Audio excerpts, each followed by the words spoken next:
Welcome to my guide of how to conquer the entire Chinese Empire as the Japanese shogunate before 1852, very specifically. Alright, let's get into it. Right, now for the setup phase, you first build 10 construction industry, a tool industry, an iron mine, and a shipyard, or a military shipyard, I should say, because the first order of business is to build up a navy. Aside from that, you set your taxes to highest, and you cut all expenditure. You can also reduce the size of your army. For research, you can see me choosing Romanticism and then going to line infantry. Sadly, I do not get the luck required to get Romanticism as soon as I want. For my policy changes, I attempt to go homesteading and then go into agrarianism. However, Paradox RNG is not on my side, and this happens a lot more slowly than I would like. In the corner here, you can see that the British response to the opium ban is negative. That is a requirement for the strategy to work. China will simply not accumulate enough debt without it. And here we declare war on China. We're taking 3 provinces, Beijing, Hebei, and Guangdong. You can take any 3 provinces, I believe, except for you have to include Beijing. The stronger the provinces, the better. Now, the goal of this war is to build up as much debt for the Great Qing as possible. And one of the ways I thought about doing that is to make it seem as though you're mobilizing a lot of troops. Now, I don't believe this has that much effect, to be honest. I think you could very happily just disband most of your army and get slightly more money into the economy.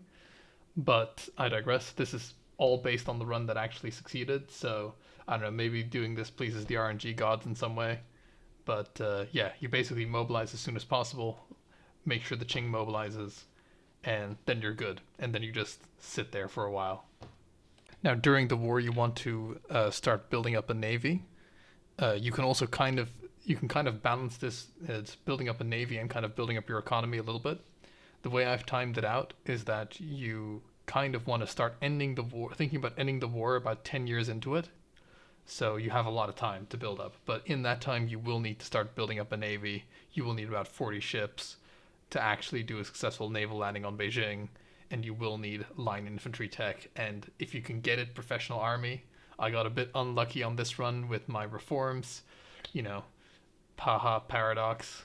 Here you can see me removing some generals loyal to the shogunate. You can also see me spending some of my authority to bolster and suppress the political movements in that little side panel there. As far as I can tell, that achieved basically nothing. So, you know, completely pointless. You can spend your authority on something else, taxes or whatever. As you can see here, the Brits have finally decided to actually declare war on China. This is good. This is necessary because otherwise China will not mobilize enough troops, which means they won't go into enough debt, which means this entire plan will not work. So, again, the opium thing is a requirement. You can see me building up my navy here.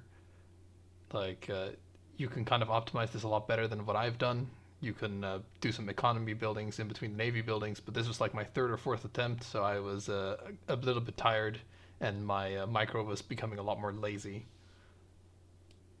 Legislative Graveyard, the next Sabaton album. Important thing, the British have opened up our market. This is not a requirement, but it's incredibly nice.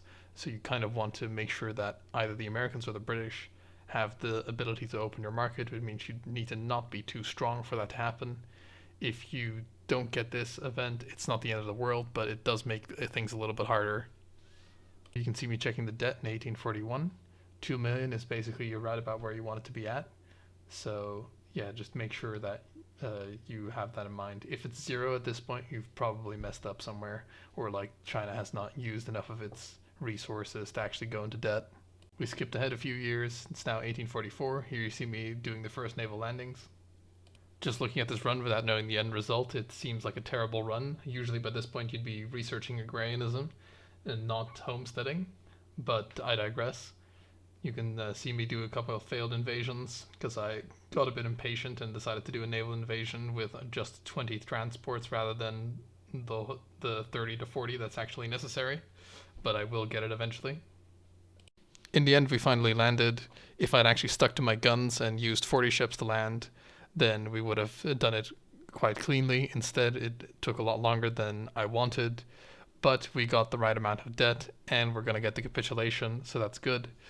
And in the end, it ends up working out. Just by judging this run normally, it would be terrible. Again, I feel like I should emphasize that. It'll become a great power.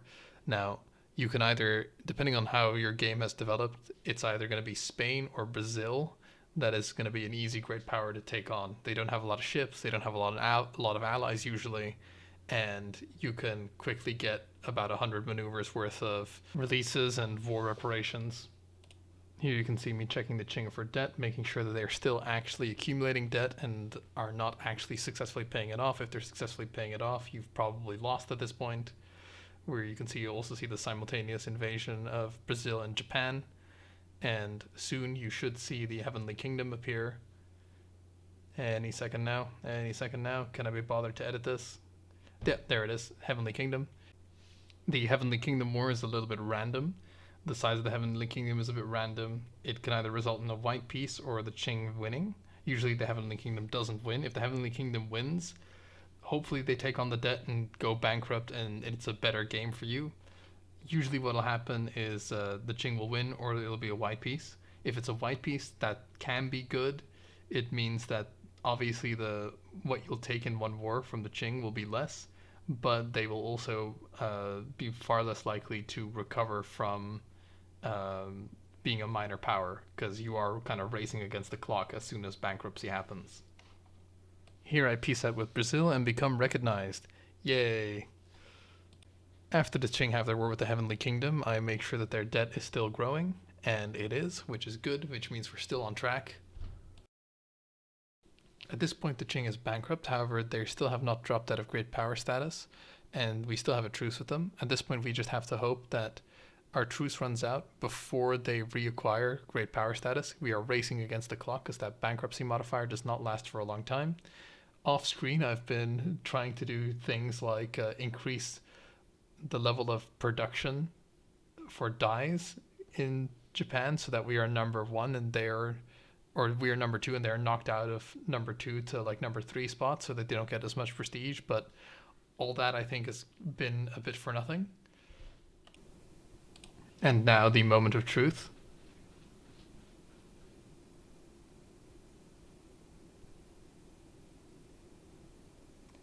They drop out of great power status. We try to make them a protectorate. We are still only a major power, so it only costs us 42 infamy to do that, which is insane. 42 infamy for about 300 million pops. You can see me frantically getting as many conscripts as possible, basically trying to make my country look as intimidating as possible. This works in a lot of different strategies, basically, or in a lot of different campaigns. I use all my authority to basically get as much conscriptable battalions as possible, and I upgrade them all to skirmish infantry. I think at some point I will switch over to building more ships. I set all my training to a high level. I start building heavy ships to increase my prestige some more. You might be wondering why am I doing this? For two reasons. One, to make them back down. I also create a sphere of influence with the military, I guess, idea or mandate, so that I have even more training and more power projection rate. And the logic behind this is that if they don't back down, I'm against the clock. If they don't back down, I have maybe a few months at best to capitulate them and basically keep the puppet CB active. And the way I can keep that CB active longer is by just raising my own prestige. Because if I raise my prestige, it raises the amount of prestige that a nation needs to become a major power. So I go full ham on this, but thankfully the Qing backs down. So at this point, the war is over. I'm very, very, very pleased. And basically what I'm doing now is I am, and this is something that I discovered as you are kind of watching this live, or, I'm commentating on it, but this happened live. I have a live recording of this. I figure out that, hey, once, because my original plan was to puppet the Qing And I noticed that when I puppet them, they don't actually explode as much. Like they will like maybe like half the countries will like leave their territory, right? So they'll have like a small explosion. But as I'm messing around with these grand state options, I noticed that eventually, at least, I'll notice that I can just give everything to Tibet. So I start doing so. And then basically the idea pops in my head. Well, I don't have a truce with Tibet, so I can annex Tibet immediately. And basically the light bulb goes off in my brain, and that is what I do. So I will speed up, and you can watch me. You can watch me do that. Basically the video is essentially over. You're just watching me do the final parts of it. And yeah, that's it. Thanks for watching. See you guys next time.